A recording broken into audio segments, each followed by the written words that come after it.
এই মামলায় টোটাল সাবেক প্রধানমন্ত্রী শেখ হাসিনা থেকে শুরু করে টোটাল 14 জনকে এই এফআইআরে শ্রেণীভুক্ত করার জন্য মিরপুর মডেল থানার ভারপ্রাপ্ত কর্মকর্তাকে নির্দেশ প্রদান করেছেন বিজ্ঞ আদালত।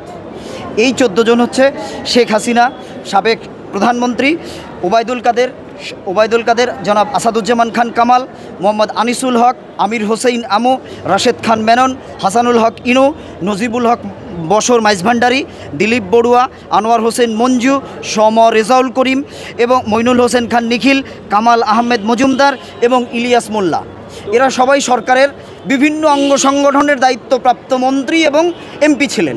আপামর জনসাধারণ যখন এই দাবির প্রতি একাত্মতা প্রকাশ করে রাস্তায় নামে, ঠিক তখনই এই ফ্যাসিস্ট শেখ হাসিনা তার 14 দলীয় দোসরদের নিয়ে একটা জরুরি বৈঠক করেন এবং সেই বৈঠকের ভিতরে তারা সিদ্ধান্ত নেন যে ছাত্রদের এই আন্দোলনকে কঠোরভাবে দমন করতে হবে।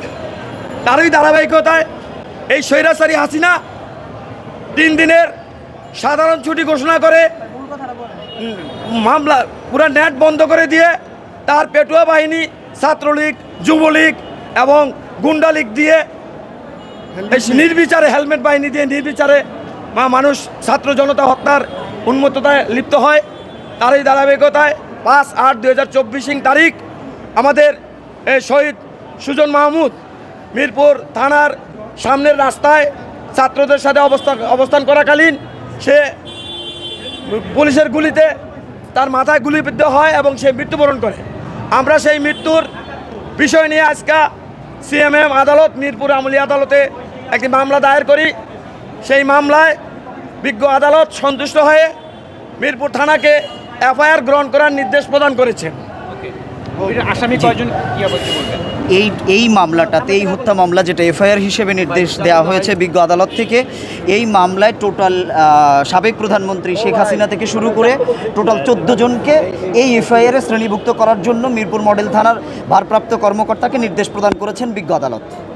এই 14 জন হচ্ছে শেখ হাসিনা, সাবেক প্রধানমন্ত্রী ওবায়দুল কাদের, জনাব আসাদুজ্জামান খান কামাল, মোহাম্মদ আনিসুল হক, আমির হোসেন আমু, রাশেদ খান মেনন, হাসানুল হক ইনু, নজিবুল হক বশর মাইজভান্ডারি, দিলীপ বড়ুয়া, আনোয়ার হোসেন মঞ্জু, সম রেজাউল করিম এবং মইনুল হোসেন খান নিখিল, কামাল আহমেদ মজুমদার এবং ইলিয়াস মোল্লা।